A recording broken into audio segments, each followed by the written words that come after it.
It was really great having Dr. Melissa Drake on the show today. What's better than one vagina doctor? Having two vagina doctors. Between the two of you, you had so many great stories and so much great insight on the lack of progression of women's health, I'll call it, and different models that you think should come into play. Thought it was a really great episode. Yeah, I agree with you. It was really great. Please enjoy it. Enjoy the show. But what do I know? I'm just a vagina doctor. Dr. Melissa Drake. Hello. Welcome to the Vagina Doctor Podcast. Thank you. It's great to see you here. We've been colleagues, friends ever since you arrived in Santa Barbara 7 years ago. Yeah.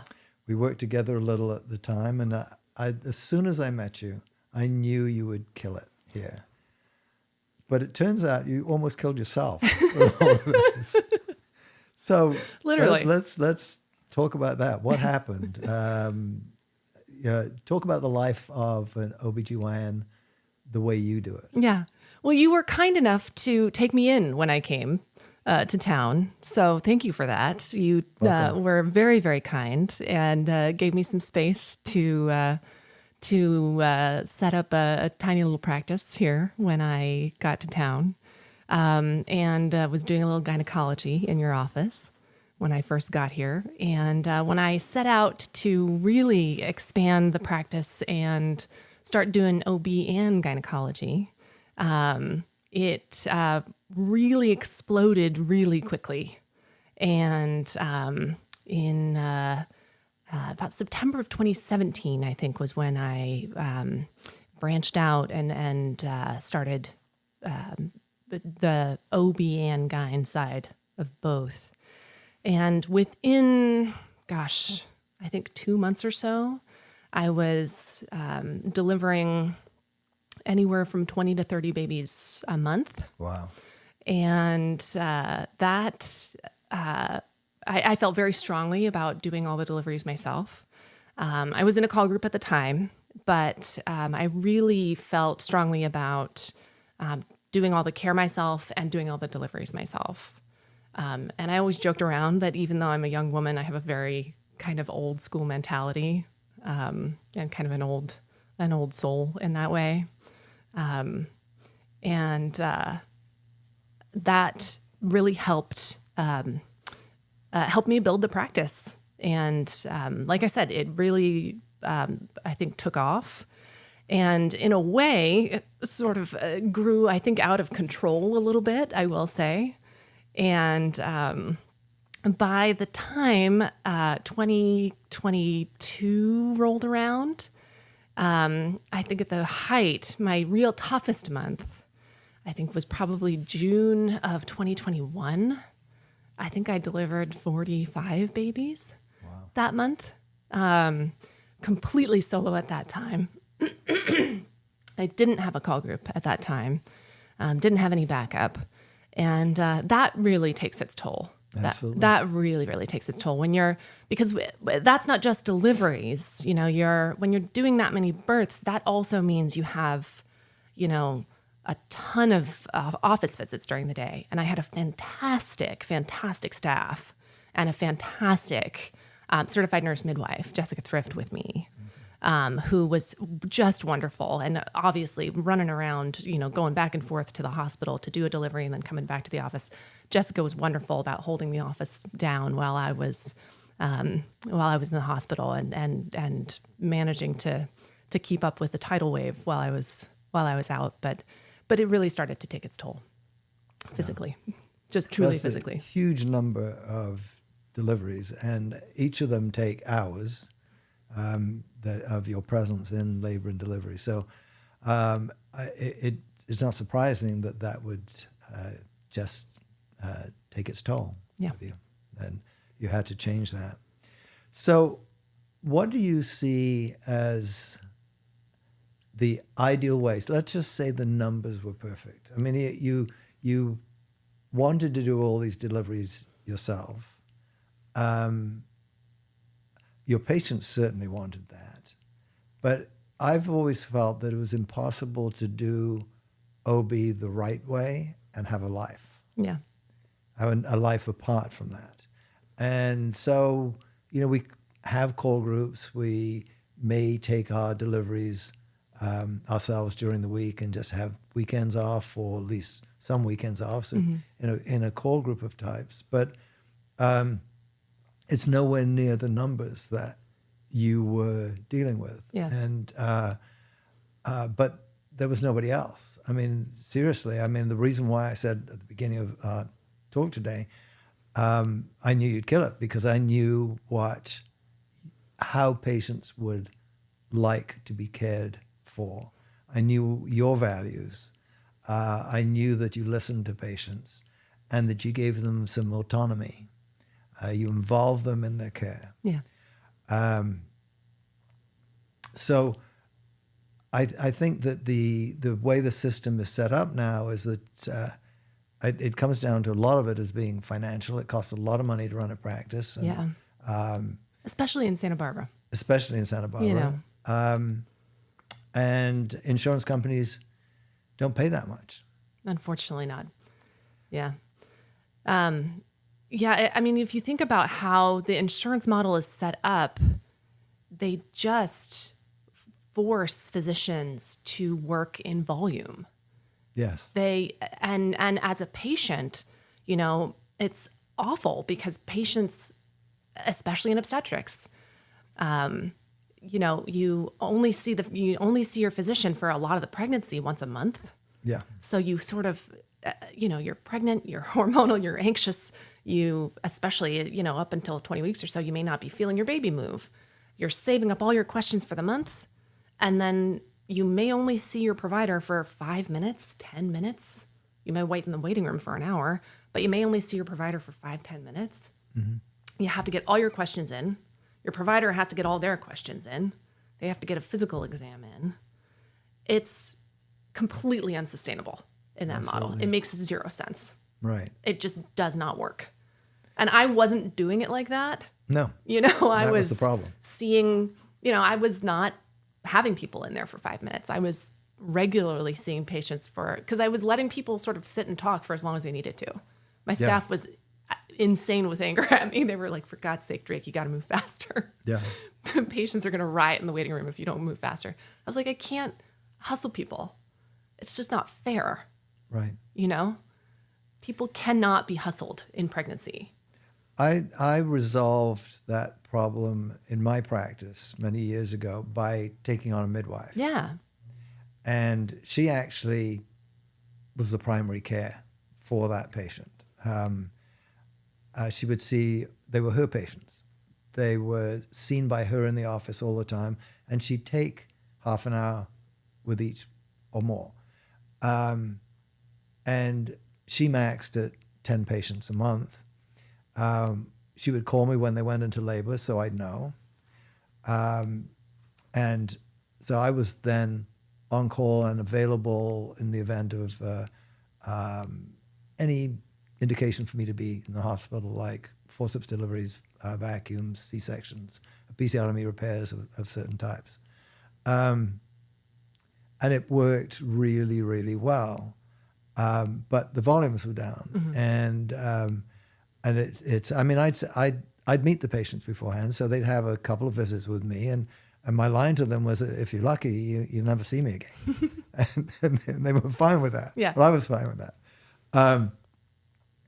But again, and that actually, in the political aspect of Santa Barbara OBGYN community, that was not well appreciated. Mm-hmm.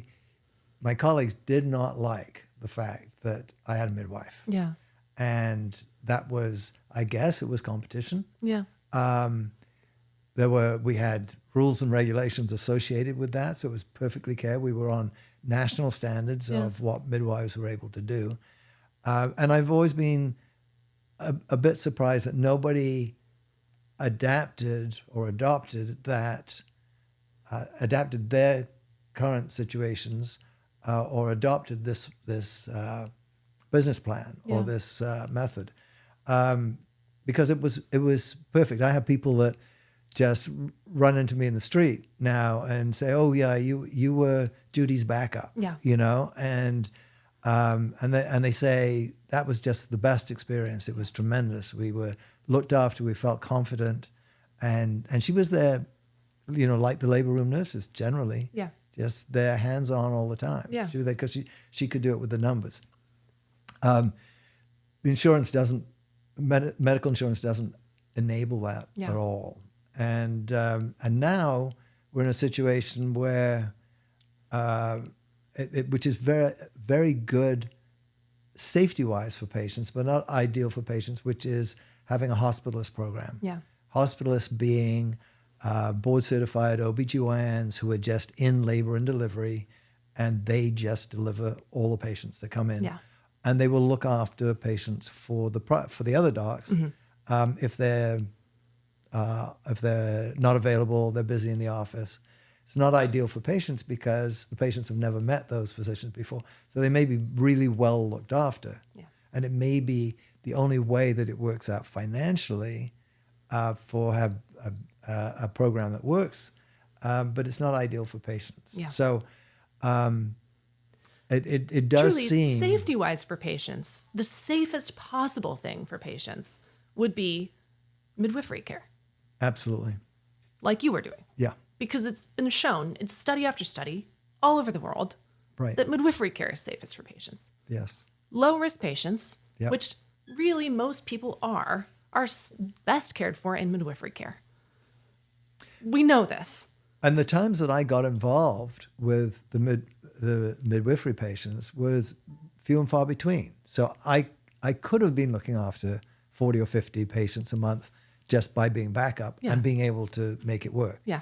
But that has just not been accepted most of the time in the country, most of the places. But in the country. why, if we know this, why can't this if we model? know why midwifery care is Yes. so good, why is it not accepted? Yes. Why is that model not the model, the actual model of care for OB? I mean, I think we both know. Yeah, I mean, I think physicians are threatened by it. The great almighty dollar. I mean, I hate to say it. I mean, I don't want to be a traitor to my profession, but like, we have physicians have a lot to answer for in terms of obstetrics. We have a lot to answer for. We have gotten way too deep into normal obstetrics in a way that we shouldn't be. We have taken over normal obstetrics and taken over normal obstetrics in a way that we really shouldn't have. We should have left that very much to the certified nurse midwives, and we should be dealing primarily with high-risk patients. And we're facing a massive crisis of a shortage of providers. Yeah. Both in the the advanced practice providers and in the physicians. We're like facing a demographic cliff. We are not going to have enough doctors in this country. We're not going to have enough nurses in this country.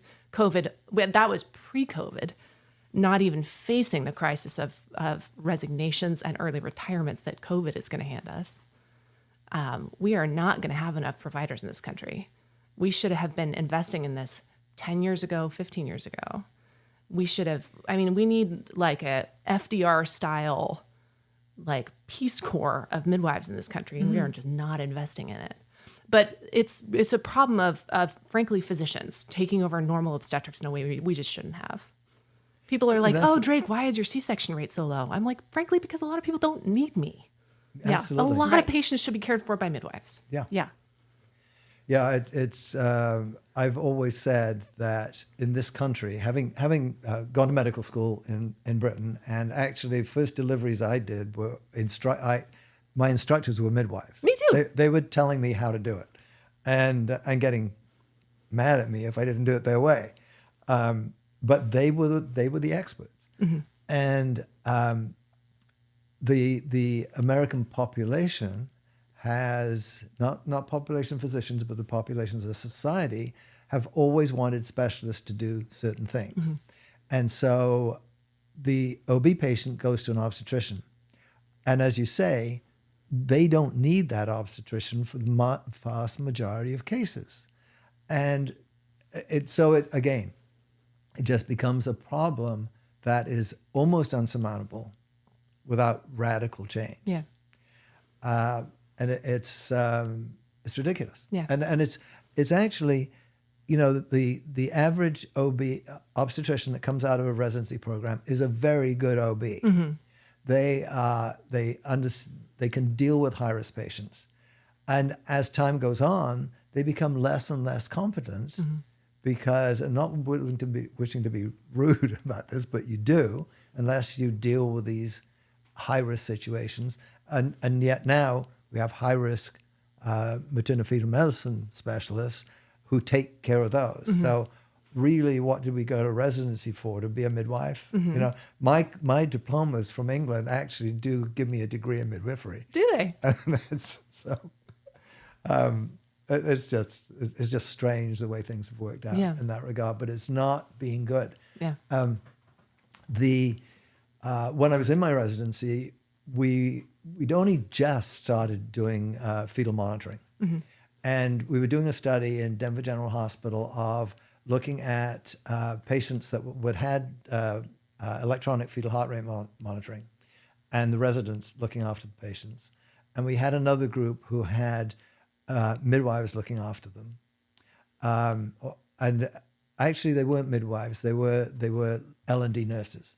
They had those one assigned to them each time, so they only had one provider looking after those patients. The C-section rate, the mortality rate, morbidity rate, mortality rate was essentially the same with most groups, but the C-section rate in the nurse managed one. Not midwives, just L&D nurses, because they were there in the room all the time, was about a quarter of the C-section rate in those that were managed by the residents. Yeah. And Judy Nichols, my midwife in Santa Barbara, was she looked at the C-section rate of her patients, and if the patient if it wasn't a breech, if it wasn't a breech, her C-section rate, in other words, when I was involved, was 6%. Mm-hmm. And for everybody else, the general figure for Cottage Hospital was 30%. Yeah. Or at least 25%, 30% maybe. And so this hands-on approach doesn't have to be somebody with all of the training of the OBGYN. And so, that's just a bad system. Yeah. But, the other thing that, and it may be too early to go into this discussion, but nevertheless, I'll bring it up at this point, is the separation of obstetrics and gynecology. Mm-hmm. Now, you're pretty unusual, and I've because you're a really good surgeon. Oh, thanks. And most gynecologists are not, unfortunately, and it's not their fault. It's the residency programs don't give enough surgical training, unless you're naturally gifted in doing something. And I've early in our association, the only operations I saw you doing were hysteroscopy. Yeah. And I thought, she's really good at this. But then recently, because of your usual dance partner, issues, yes, right. I helped you. I assisted you on C-sections for a while, and you did a C-section consistently better than I've ever seen anybody else do it before. Oh, thanks. And so, but that's because you're an exception. So, but looking after a patient in labor is totally different from looking after a patient with endometriosis, for instance. Mm-hmm. And the surgical skills involved. Yeah. They're different operations. They're different things to do. It's not a matter of just having a scalpel and sutures. Yeah. And so, people talk about it again. If we try to change the insurance situation, that's one thing. Huge problem. Changing the residency program to be OB and GYN separately makes a lot of sense. Yeah. But nobody seems willing to do this. Yeah. And why is that? I don't think you know the answer. I don't, but it's a problem. Yeah. For sure. I think that at the root of it, the reason why they won't change the programs is because the the hospitals run on resident labor. Yeah. You Yes, know? Right. Yeah. Slave labor. I mean, you said it. I wasn't going to say it. I was about to. It was on the tip of my tongue. But, you know, I mean, hospitals run on resident labor. Yeah. And, you know, for better or for worse, they do. Yeah. You know, it's always comical that one weekend where the residents get their retreat. Mm-hmm. The resident retreat weekend is so comical because when the residents are out for the weekend and the attendings have to take over, the nurses are like, "Sweet Lord, please return." Yeah. That the attendings don't know how to write any of the orders. Oh my God, please come back. It was always very funny when we would come back for the weekend. Yeah. Right. But so that's why I don't think it'll happen, because that argument was happening when I was in residency. Yeah. Was the separation. Yeah. Because the GYN surgical attendings and the OB attendings were always at odds. Mm-hmm. The GYN attendings were like, give us the residents for more time. They're not getting prepared enough. We need more hours with them. Yeah. And they were very much butting heads. Yeah. The hospitals wouldn't let them, Right. you know, Yeah. because they needed more shifts to run the wards. Yeah. So Major revamp is necessary here. Yeah. For the residency programs and the insurance programs. Yeah. Certainly.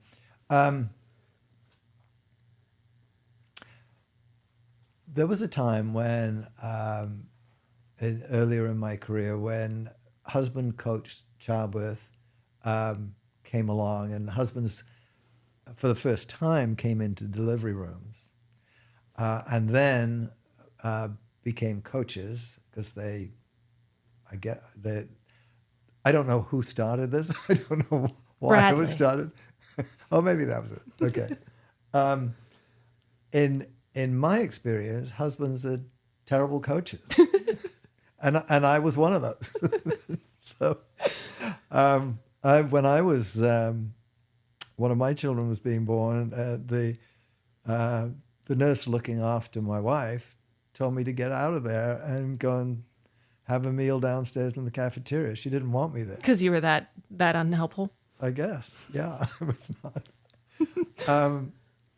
And but let's talk about husband coach childbirth, or just talk about Husbands coaching in the in room. childbirth. Well, two things. Husbands in the room.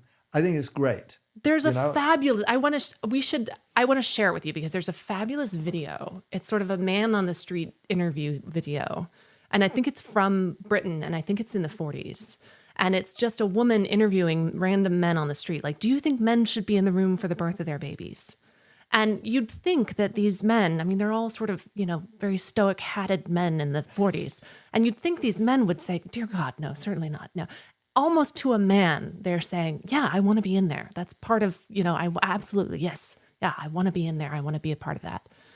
So I was very surprised by this video. Yeah. So I would really like to share it. One of my doula friends has it. So I'd really like to share it with you. Okay. To maybe put it on your website. Oh, yeah. Okay. Because it's just really surprising because it's very old fashioned guys who you just would think should be in the hallway with a cigar. Right. Yeah. But they really want to be involved. Yeah. And so it really, from what I can see, because I agree with you, I think husband coaching, especially for a man who's never actually seen a birth. Right.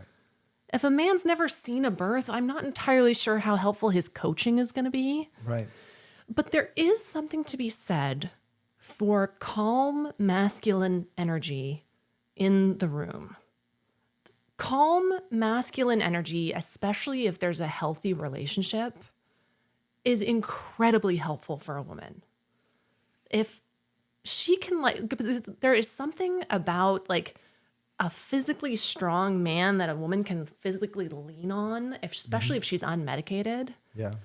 If he can stay calm and she can physically lean on him in a contraction, or if she can lean forward on him, there is nothing better. Great. A doula is incredibly helpful, but that really good, strong, calm masculine energy is incredibly helpful.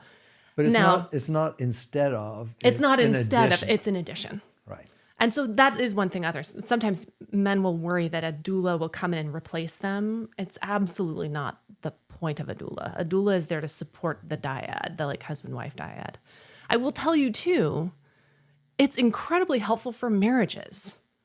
I have seen people who have seen, husbands and wives, they will have had one like epidural birth or 1 or 2 epidural births, and then, come to me and have a birth that's unmedicated, and their marriage is completely different. The husband has like a whole new view of his wife. Wow. And a whole new view of their marriage, and this like expanded, like this tremendous blooming respect for her, and this like, it's almost like a spiritual experience for them. Wow. So I think it's wonderful for men to be in there. Now, I will say, there's nothing worse than an anxious man in the room, because male anxiety manifests oftentimes as aggression. Mm-hmm. And so an anxious man is not always a man who's sort of like biting his nails. An anxious man is sometimes an aggressive man. Right.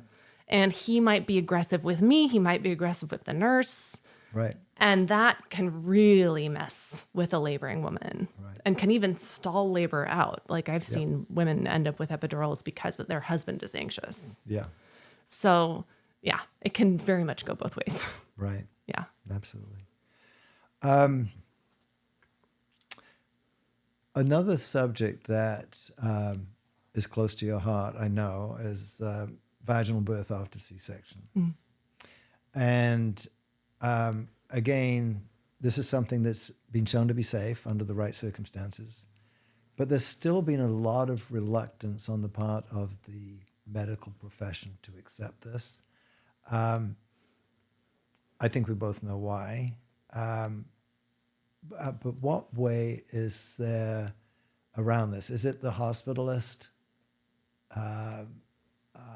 model, that because they are there, the laborist, let's put it more accurately, the laborist is there on a shift, there every minute of the time, solves that issue. The hospital usually has anesthesia 24/7. Those things should be able to come together. But for the private physician, it's never been very popular because they have been required to be there. I think for a certain kind of private physician. Okay. So I'm a private physician, and I've always been a fan of VBAC. So, right. I mean, I think the whole... You're the unicorn, though. Oh, yeah. So, I mean... I think the idea of the laborist is it's kind of a training wheels thing. The idea of the laborist making VBAC more safe is, it's the idea that you'll have a physician immediately available. Right. Which means what? That was never fully defined by ACOG. What does immediately available mean? Yeah. Within 20 minutes of the hospital. No. Actually, most of the time. Yeah, but it wasn't defined. It wasn't defined. You know. Does immediately available mean standing there with a scalpel? Yeah. Does it mean 15 minutes away? Does it mean 5 minutes away? Does it mean in your office? Does it mean down the hallway? What does it mean? It was never really fully defined. So that the laborist thing solves that problem, which is really a medical legal problem. It's not really an actual clinical problem. Right. At the end of the day, the VBAC issue is really a civil rights issue, in my opinion. Okay. It's an informed consent issue, and it's a civil rights issue. It is one of the very few situations in modern America where there's forced surgery. There's very other few situations where people have to undergo forced surgery. Mm-hmm. Even people come in with like ruptured appendices, and they're given options. Yeah, you can have an appendectomy, or we can admit you for antibiotics. Mm-hmm. There's in a hospital with a ban on VBAC, a woman is just very rarely given true, full, informed consent. Right. There's just often told that we just don't do that here. You have to do a C-section. So it's really truly like an informed consent and civil rights issue. So I agree with you. I think the laborist, having a laborist program or a hospitalist program really solves that problem. But the problem isn't, if you have already a doctor who was going to be there anyway, if the patient's doctor was going to be there anyway, then the hospital hiring laborists was unnecessary. It's not unnecessary for all the other patients, but it didn't solve the problem of that one doctor's patients. Right. If that makes sense. Yeah, absolutely. We don't have hospitalists, though, right? Or do we now? In Santa Barbara, we do. Okay. As Yeah. of the 1st of this month. Yeah, Oh, they okay. have a fully staffed laborist program. Okay, so From they're OBHG. okay. Fantastic. Yeah. So would that help?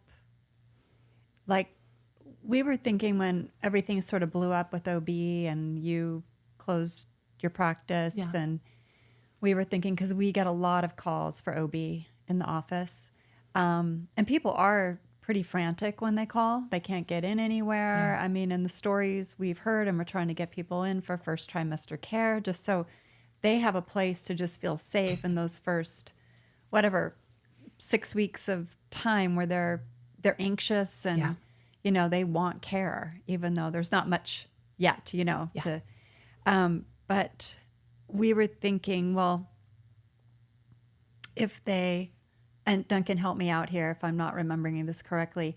We were thinking if we could manage care and then they just go to the hospital to deliver, right? And be looked after by the hospitalist there. We looked at that as a solution, that we would do outpatient OB. Right. And if the patient needed to go to the hospital, they would be under the care of the hospitalist. Yeah. And I did talk to the hospitalists about this, and they really didn't get back to me. No. They were going to, but nobody ever took me up on it. Okay. So, and I thought, I didn't want to get back into OB, but there were patients that There's were... a need. There was a a need. We were Yeah. sending people to Ventura. Yeah. And I thought, well, gosh, wouldn't this solve a huge problem right now? Yeah. Because we have some great nurses on staff that are fully capable of doing this. And these patients would get great care. Yeah. We're a small office. We'd always get them in. Yeah. We would coordinate their other appointments. Yeah. And then they would, if they wanted to, if they were okay with not having him deliver, they would just show up at the hospital at the time of, to me, it was like no brainer. Yeah. This would be a great model. Yeah. Because what people need is they need confirmation ultrasounds to show that they are, pregnant with a certain due date. And where it is. Yeah. Right. Intrauterine. Intrauterine. Yeah. They may want early genetic testing. Yeah. Right. Nuchal translucency ultrasound scheduling. Right. I'm surprised they didn't get back to you, but Right. yeah. I thought someone did get back, but they were. Oh, they would let me know. Yeah. It never happened. But I thought it was just a good way of resolving this issue, because we were getting these calls of patients. They couldn't get in anywhere, as Karen said. Yeah. Or they were given appointments for, 3 months down the line. Yeah. And that wasn't solving the problem for the patient. Yeah. We saw a few patients, we still do. Yeah. See a few first trimester patients, but we've limited that at first trimester. You've got to find somebody else. Yeah. Because, the other thing is, let's say in the first 3 months there's an issue of threatened miscarriage or a miscarriage, and then the patient really is going to be best being assessed, or let's just say it's night or weekend, they need to go to the ER, and there are hospitalists there. I don't know if the hospitals are dealing with the emergency room at this point. They are. But They're fully covering. I didn't want to be necessary for that patient. For sure. To go in and see that patient in the ER, because yes, there has, even before hospitals, there have been OBGYNs, a OBGYN on call for the ER, but if I wanted that person to see the patient, they would be very upset. Yeah. They would, and it was just something, that's why I stopped doing OB 15 years ago, 10 to 15 years ago, that because I didn't want that responsibility and that call. Yeah. Yeah. We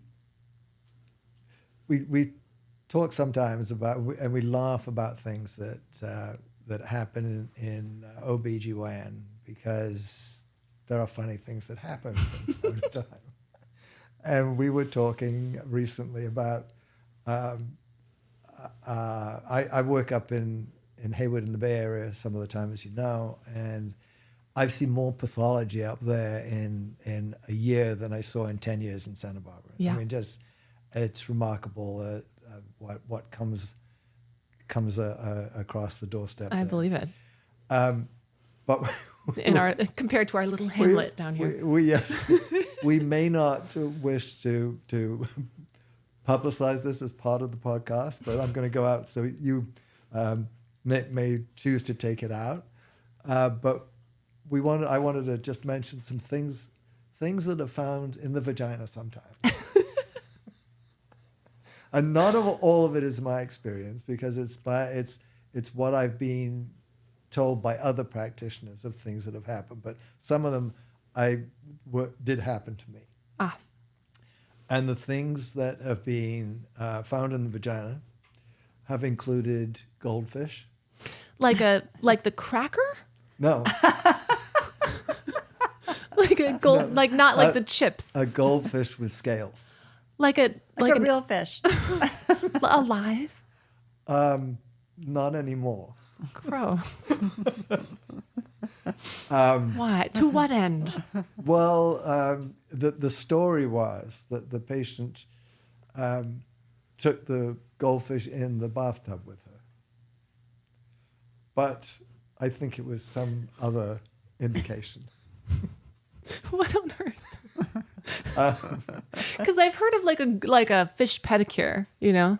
Have you seen those? No. Oh yeah, I've heard of that. You've Yes. seen those. Yeah. They like Yeah. nibble at your feet and get all the dead skin off. Oh, okay. Yeah. So Well, I don't think that was the intention. No? Another time, and this didn't happen to me, it was one of my OBGYN colleagues in residency, but this patient came in, he was in medical school in Guadalajara, and this patient came in with sprouts coming out of the vagina.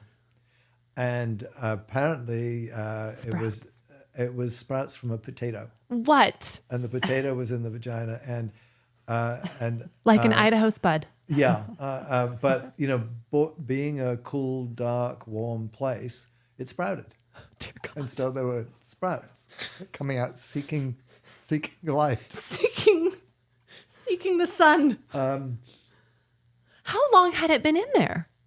I'm guessing a couple of weeks. Dear Lord. Again, I ask, like the fish, to what end? Well, like it why? was supposed to be a contraceptive, but I suppose if there's a potato in there, nothing else is going to get in there. I mean, some people are real persistent, though. Yeah, that's true. Back in the ancient world, they put all kinds of stuff up there. Yeah. A lot of dung, I feel like, for contraceptives. Really? Like they'd always, in the ancient Egypt, it was always like so-and-so and crocodile dung or whatever. And, crocodiles, I don't know. Turtle shells and so-and-so. Garlic cloves. That's a modern thing. Yeah. Well, ancient and modern. I found many a garlic clove in the vagina. Okay. Peeled and unpeeled. Although, Why? the garlic is antiseptic Okay. and is a both ancient and modern trick for getting rid of yeast. Okay. And so a preferably peeled garlic clove is a trick for getting rid of yeast, although I don't recommend it Okay. because it's, in addition to it just being, we have better stuff for yeast.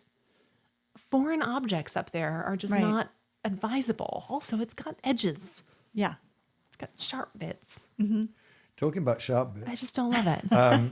I had one patient. This is one in my experience. I got called to the emergency room up north, and patient was bleeding heavily vaginally, was semi-comatose coming into the ER, and anesthesia, ER doc called me down to see the patient, and I said, get the ultrasound, and so I went down to the ER, took the ultrasound, couldn't see a thing with the ultrasound. It was just sort of, the sound waves were just not getting anywhere. They were bouncing right back, and I couldn't get any image. Transvaginally or transabdominal? Yeah, transvaginally, because she wasn't pregnant, because they'd already done a pregnancy test on her, I think. Anyway, I not being able to see anything, I just did a vaginal exam. Oh, God. And I felt something in the vagina, and between my hand, I managed to withdraw it, and it was a baggie. And in the baggie was $120. Did you keep it? Was it yours? No, her husband was in the room at the same time, and he said, "That's where the $120 went." Oh my God! There was more of a story with that how it got there, but we don't really need to go into that. I was gonna say, had they recently been to a prison? No, that one that wasn't the case. No, but the sharp edges on the Ziploc bag is what caused vaginal laceration, and I ended up taking the patient to the operating room to repair the lacerations in the vagina because of this. How? That's awful. I had to admit her overnight, actually, and I was talking to her and her husband the next day, sort of wondering what had happened, and it seemed like that she'd been drunk at some time, and sort of grabbed into a tampon drawer and put out this bag of cash instead. And I said, well, when did you last have intercourse? And said, oh, we haven't had intercourse for a few weeks. And the husband says, no. We were in. Remember when I had you up against the wall in Vegas? Oh God. 2 weeks ago. Mm-hmm. So, anyway. So that was their gambling cash. I think it must have been. That was their roulette winnings. Yes. Oh my God. So. Yeah. Strange stories in OB. Wild stories in OB. Yeah. Yeah. No, I guess I haven't. I think I had like a Buzz Lightyear figurine one time in the ER, but not nearly as many. I never had a live fish, I will say. Never any live creatures. But I did have quite a few more. I didn't know I was pregnant stories than I thought I'd see. Yeah, that's another one. Because I saw that TV show when I was a kid that, Discovery, I think it was Discovery Channel had the I didn't know I was pregnant thing. Mm-hmm. And I thought, no way. There's just simply no way that a person couldn't know they were pregnant, especially, a person of normal body habitus. Right. And then I went to residency, and absolutely, I saw 3 in my 4-year residency. I had one a month or so ago up north. Really? Yeah, that was... But it wasn't normal habitus. Yeah. I mean, it was a very heavy person. And she was having a third baby, and just came into the emergency room with pain. Yeah. And delivered a term pregnancy. Yeah. And I have another patient who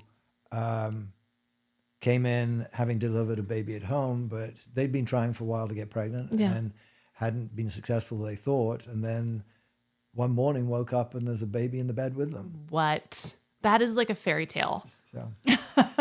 The stork came, honey. Yeah.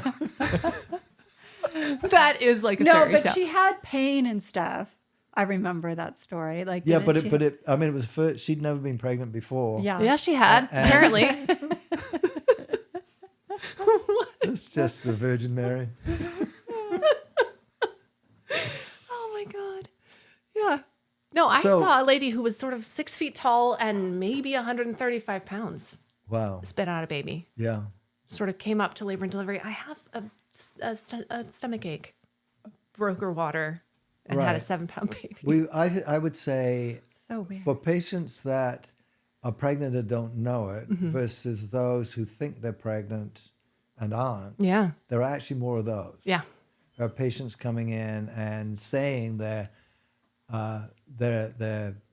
9 months pregnant and they're contracting and they're about to have the baby. Yeah. And of course, they go straight through the ER. Oh, the ER is totally convinced that they are. Yeah, right. So they come up. I had one of those in residency. Yeah, though these are more common in the Bay Area. Interesting. Interesting. Than in your residence. Yeah. That's a common one. Fascinating. Anyway, a fascinating choice of profession that we've made. Yeah, it's never boring. No, absolutely. And generally, it's a happy profession. That's one Generally. of the really, really good things about it. Yeah. It's a good time. Dr. Melissa Drake, thank you very much. Thank you for having me. You can always DM the Vagina Doctor Instagram with any questions or topics you'd like to learn more about, or email us. See you in the next episode. The Vagina Doctor Podcast. It all starts here.